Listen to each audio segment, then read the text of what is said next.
Hello everyone. Thank you for coming back to my channel. My name is Dick Fleming. I was a member of Force Recon in 1967-1968 during the Vietnam War, and I've been telling my stories on YouTube, and also I wrote a book about 10 years ago called Chasing Charlie, a Force Recon Marine in Vietnam. So I'll put in a plug for that as well. The story I'd like to tell you about today, it happened on our first patrol with our new lieutenant.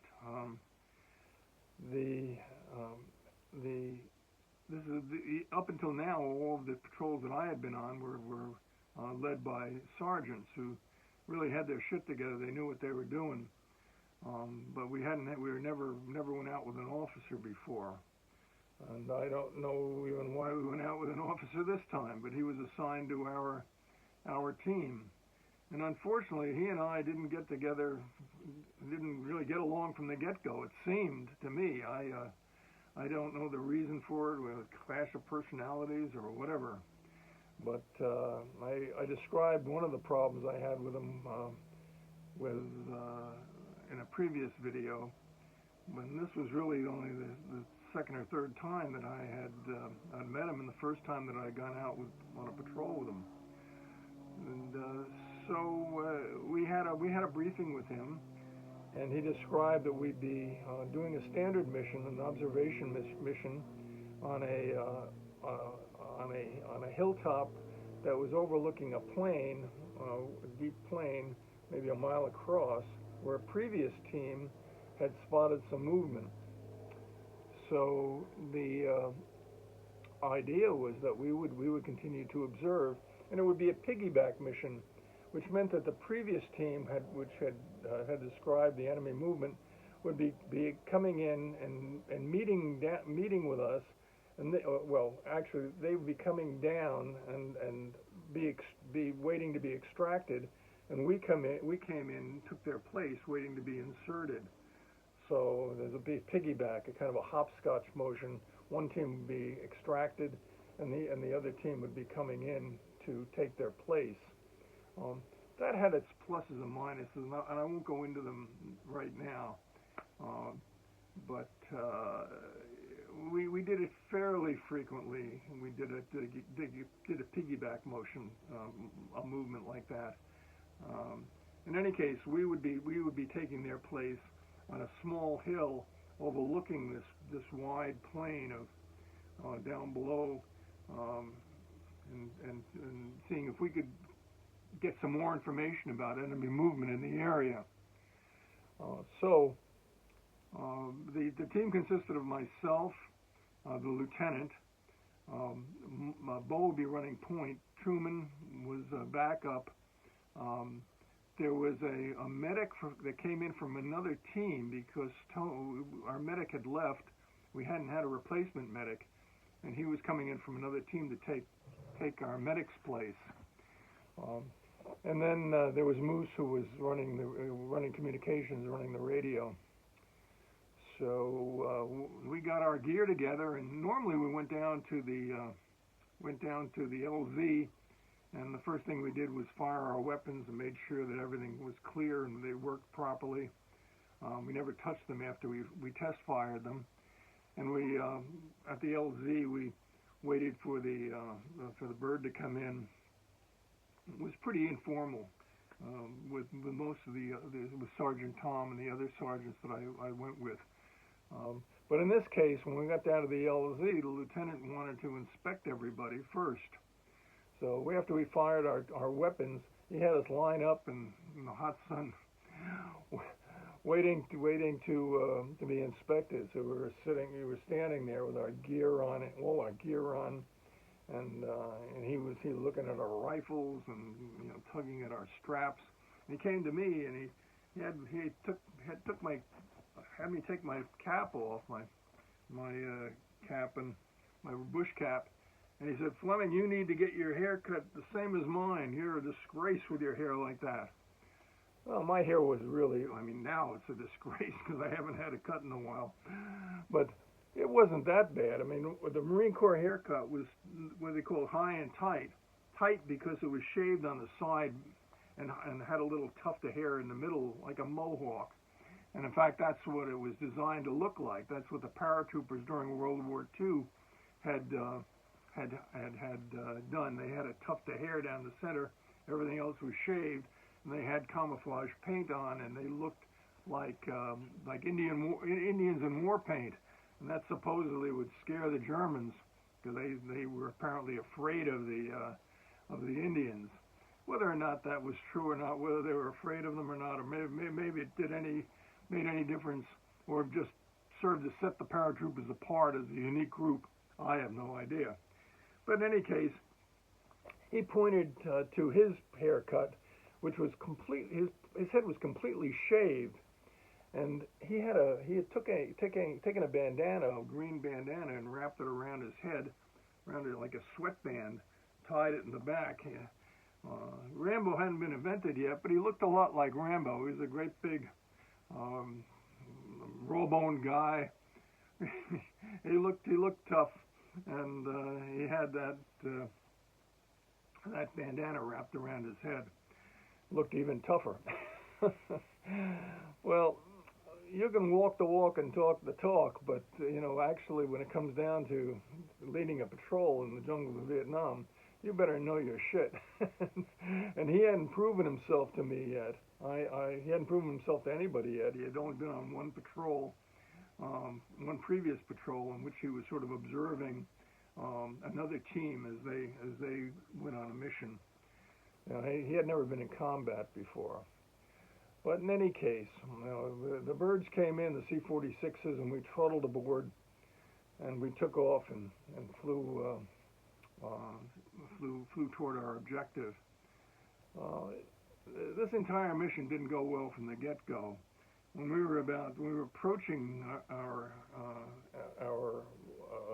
insertion point, we passed by a hill, and suddenly the plane, the chopper bucked and went into a steep dive, and we could see from the window, we could see flashes of anti-aircraft fire going out into us, not into us, but being fired at us. So the pilot dove and made evasive maneuvers and got out of that area. Nobody was hurt. There were no bullet wounds, the bullets in the chopper that I knew about. So we continued on our mission, and as we approached our objective, which was a small hill overlooking the field, the plane that we were going to be observing, we were landing on the opposite side of the hill, and the jungle canopy was so thick that the pilot couldn't land there, but we were going to rappel in from the bottom of the helicopter. We were going to drop a rope and rappel in. Well, I was waiting to go out the door. Bo had already slid down the rope. I was waiting to go down the door, actually holding onto the rope, waiting for Bo to detach. And the guy behind me started yelling, I don't have my gloves. Where are my gloves? Where are my gloves? This is a medic. Well, the crew chief tapped me on the shoulder and goes, "Go, go, go," because he didn't want to stay in that area any longer than he had to. So I dropped down the rope and slid down. We all had thick gloves, leather gloves on, to prevent the friction from affecting us. So I slid down the rope, and then right behind me, the medic. As soon as I detached, I looked up. The medic was coming down the rope, and he after a few feet, he started screaming, and he came down really fast, and then sort of fell to the last 15 or 20 feet, just fell, and his hands outstretched instead of breaking. Well, he landed in a heap, and I ran over to him, and he was just laying there, and had the wind knocked out of him. He may have had other injuries, I don't know. And he put his hands up like this, and all of the skin and muscle had been stripped away by the friction of that rope sliding through his hands, and him falling with all the weight of his gear on. The muscles were just ripped away. It looked like two red gloves when he put him up like this, and the tears were streaming down his face. He was in such pain. Well, he was completely useless at this point to us. I mean, he couldn't hold a rifle or anything. The other team members came down. The lieutenant rappelled down with Moose after him and Thurman, and we all gathered around him. And before the helicopter even left the hover, Moose had called in and said, "We need a med-evac here. You got to get him out of here." And he was just in terrible pain. So the helicopter dropped the jungle penetrator down, and that damn thing anyway. It dropped the jungle penetrator down off the side hatch, and we got him strapped into that and clipped onto the cable, and they hoisted him out. And before he left, I took the Unit 1 that he was carrying, which contained morphine, the medical supplies, and bandages, and took that from him. We didn't do any first aid for him on the spot. Figured it was better just to get him out of there, and get him off to a hospital in Da Nang or wherever the nearest medical facility was. So that was the beginning of our adventure there. That didn't look like it was turning out very well from the get-go. We moved up the hill, and we found a nice observation spot. And that entire day, we scanned the area. We didn't see anything. With binoculars, we didn't see anything. Whereas the other team said that they had spotted columns of NVA moving across that field. We didn't see anything. So the next day, a similar situation. We continued monitoring. Didn't see anything. The third day, the lieutenant decided that what we needed to do was leave our position and get across to the second hill, which was much higher.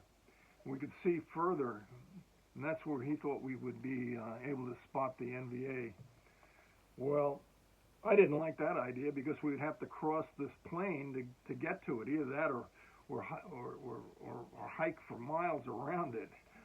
So, but I didn't have any choice in the matter, and he ordered us to go across. Well, the idea, he said, was that we would keep down into the underbrush, keep low, and push through this underbrush, which seemed about 4 or 5 feet high. Thick brush at the edges of the field, and we'd be covered there. Well, okay, so we started out, and when the sun came up, that exposed area, which had no overhead tree cover, was just hot as anything. We were moving through it, and as the sun came up higher and higher, got hotter and hotter and higher and hotter, and the bushes got lower and lower and lower.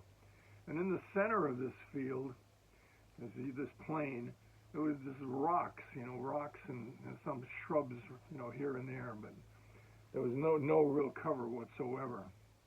And the lieutenant kept pushing, wanted to move forward. But he's the one who seemed to be faltering. As we kept moving, he started lagging behind.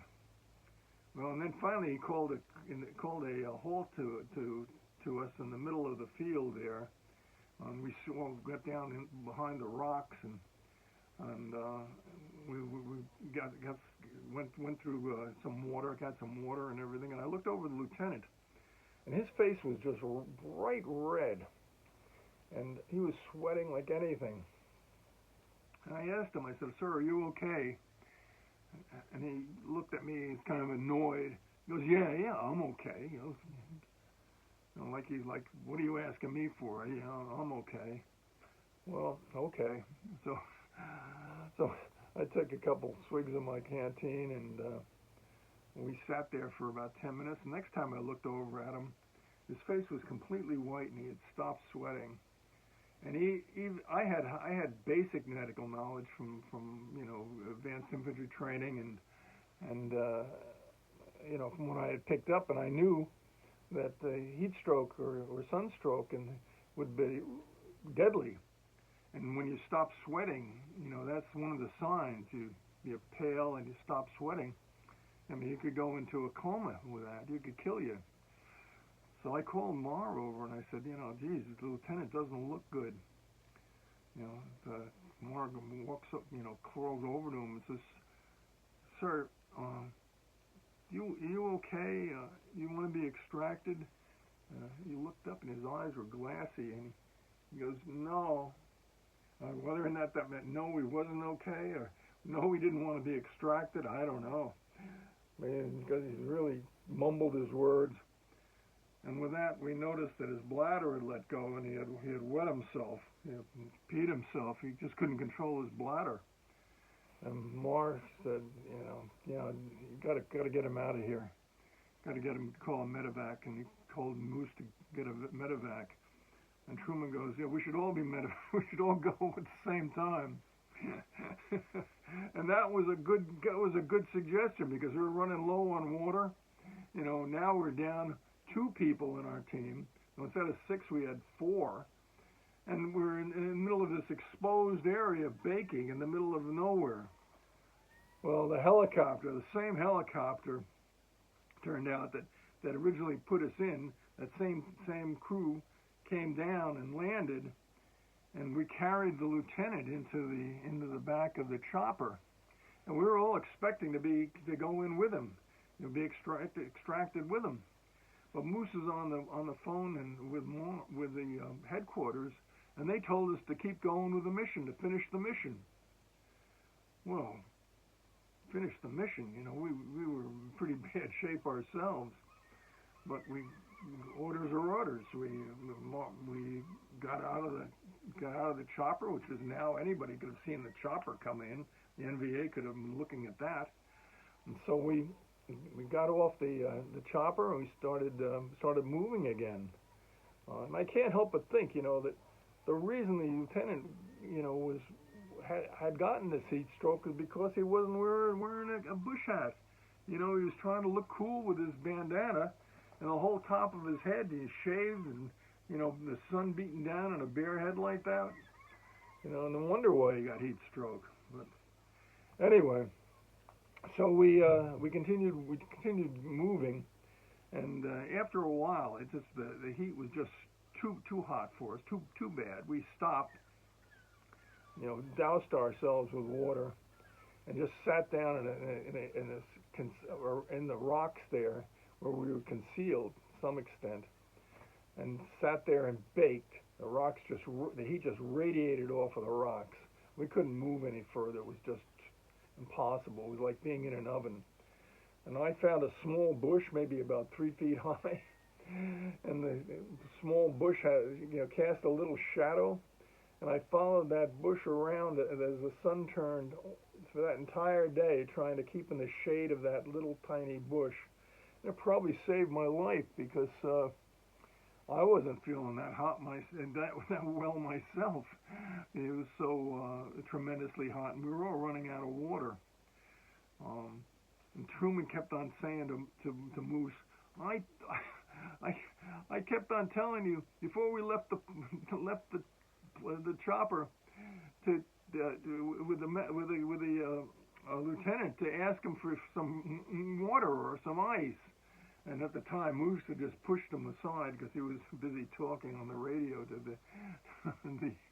the base camp. So now the idea was that as soon as it got dark, we would move through follow this trail through the plain and reach the other side and set up an observation post. So we started moving at night, and we didn't move at night very often. Usually we avoided moving at night. You couldn't see in the jungle at night. Everything was pitch black. And very difficult to move at night. So, but this time we followed the trail. We had found the trail that snaked through the plain there, through the valley, and we were following that trail, and it wasn't bad because it was very open terrain. We could see around us.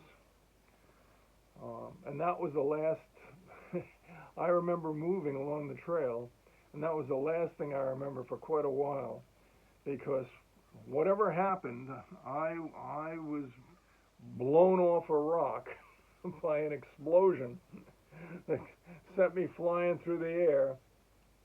Must have given me a concussion because my mind is completely blank from that. And what it was a grenade? Was it somebody had tripped a booby trap? That I had hit a booby trap? I don't know. But apparently, from what I was told, the guys carried me, and the next thing I remember was being pulled up the side of this other hill, and